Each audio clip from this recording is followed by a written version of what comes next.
If you are like me, you have fond memories of the special love between you and your grandparents. And if you are now a grandparent yourself, you know just how special that relationship is. Do you remember a time when wisdom mattered more than arrogance? Do you remember when society protected its elders instead of teaching young people to dismiss them with two words? Okay, boomer. I want to talk to grandparents today, and I want to talk to adult grandchildren too, because something is happening in this country that is far more dangerous than politics. It's a slow change in how we value human life itself. And if you think that cannot happen here, I want you to remember a book written in 1970 by Ira Levin called This Perfect Day. It had a profound effect on me. In 1970, the ideas in that book sounded like science fiction.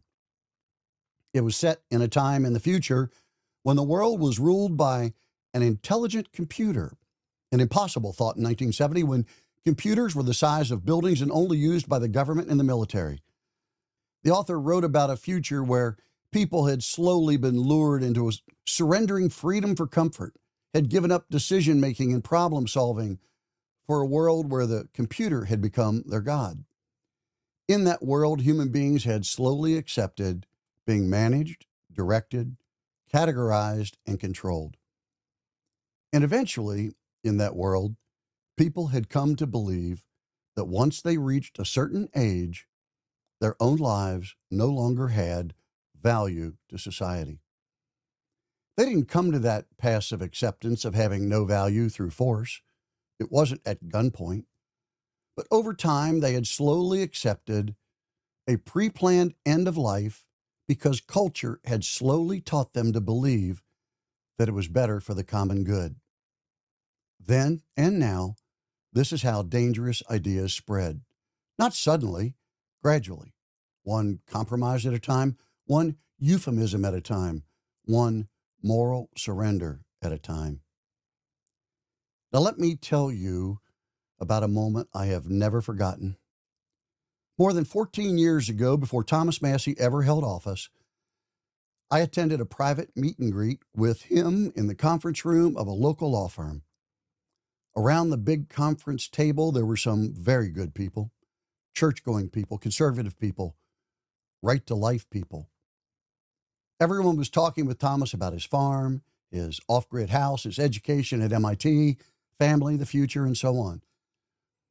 And as the meeting was wrapping up, I realized that nobody had asked the one question that I knew everyone in that room cared about most. So when the host asked if there were any final questions, I raised my hand.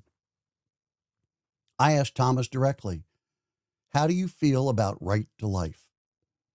Now, those of us who have lived in that movement share the same devotion. And the answer that sincere right to life people give is this: I believe that life begins at conception and ends at natural death.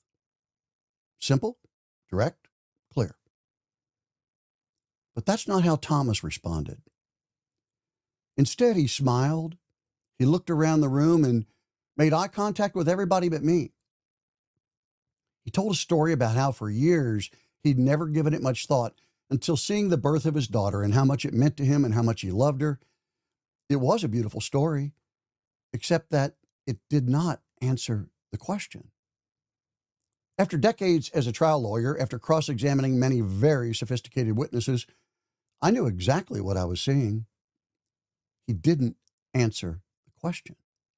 He employed a dodge, an emotional story, but never made the pledge.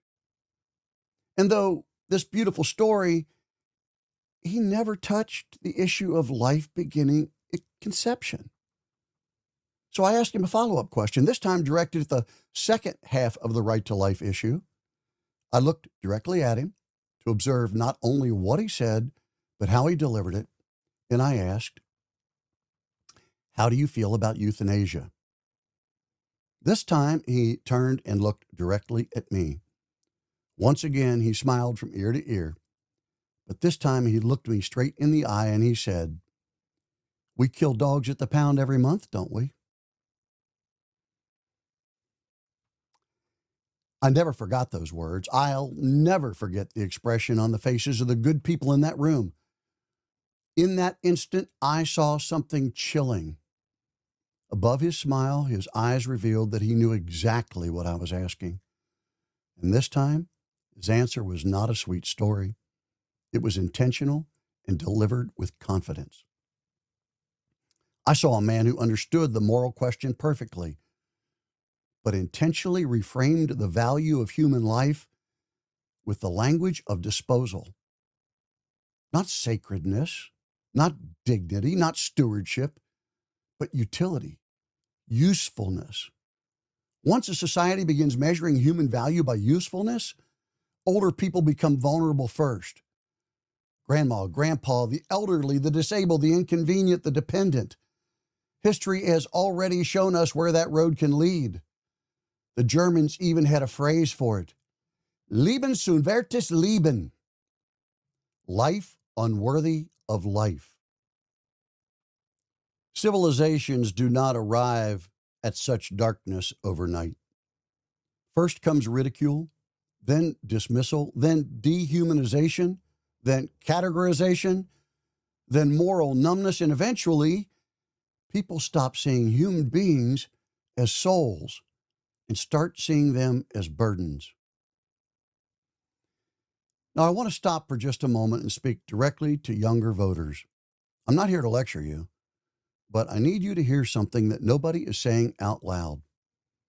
In just the last 2 days, supporters of Thomas Massie have been posting online, encouraging young people to go set grandma and grandpa straight and march them to the polls. To do what? Support a movement that openly disrespects them? The older generation, the people who built this country, raised families, worked factories, fought wars, buried friends, buried spouses, kept our communities alive. The people who raised your parents, who showed up at every game, who kept the family together when things got hard, their votes are being hunted. And some of the people doing the hunting are your age. But here's what nobody's telling you. One day, if you are blessed enough to live long enough, you'll be exactly where your grandparents are now. And the world you're helping to build today is the world you will grow old in. Okay, boomer may feel like nothing to you, but it doesn't feel that way on the other end. It feels like dismissal, disrespect, and devaluation. It sounds like the camel's nose pushing under the tent. Every civilization that stopped respecting its elders eventually lost respect for memory itself. And societies without memory become dangerous because they stop recognizing warning signs. Just yesterday, I saw photographs of Thomas Massie embraced and endorsed by a man wearing a sweatshirt emblazoned with the words, American Reich. Familiar symbolism of the German Third Reich that struck fear into the hearts of good people. Symbolism that to this day sends a very clear message. I've heard the reports about hateful rhetoric surrounding this campaign, how Rand Paul's son approached a U.S. congressman and openly said to him that if Thomas Massie loses this race, it will be the fault of your people. And when the congressman asked what he meant by that, young Paul said, the Jews. When the congressman told him that he was not Jewish, this young man, his tongue unleashed by the effects of alcohol, said, I'm sorry, I thought you were Jewish. I hate Jews and I hate gays. I don't care if all Jews die. This report is not spin. It's not me saying it. It comes from many news sources, Politico and others, and can hear it on videos from the congressman himself. I know what this is. And you do too. Lebensunwertes Leben. Lives unworthy of life. But as it relates to Thomas's cold description of his disrespect for the value of human life. I know his methods. He will activate Massie's nasties. He'll send his people out to deny it. But the people in that room with me, when he said it, if they are honest with themselves and the world, they will not deny it. There are more, but I want you to hear from one of them. Her name is Phyllis Sparks. She was Thomas Massie's former campaign coordinator and campaign manager. She was part of setting up that meeting, I suppose, but I know that she was in that room. She heard what I said. She heard what Thomas said. And she has sworn to it. This is what courage looks like. His public image and his private reality are not the same man. It's Dr. Jekyll and Mr. Hyde. And this matters because history teaches us something important. Dangerous movements do not always arrive wearing black uniforms.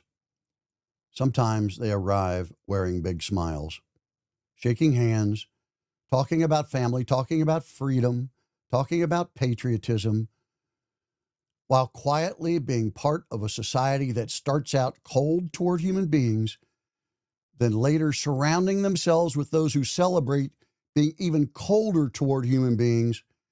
And what that means is clear.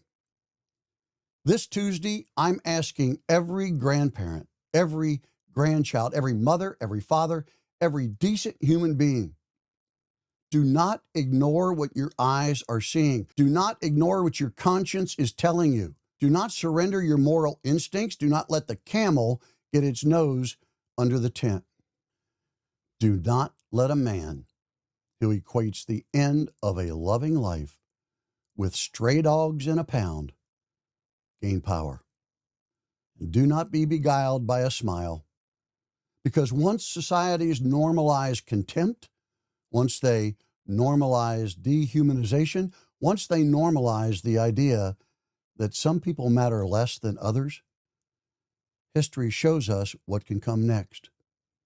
And that same history tells us that by the time people finally recognize it, it's often far later than they ever imagined possible. There comes a time to wake up and smell the smokestacks. Do you remember when young people used to sit quietly and listen to Grandma and Grandpa? Do you remember when wisdom mattered more than arrogance? Do you remember when society protected its elders instead of teaching young people to dismiss them? Then honor that. Go vote. Go vote to protect memory, protect dignity, protect humanity, and do it before it's too late.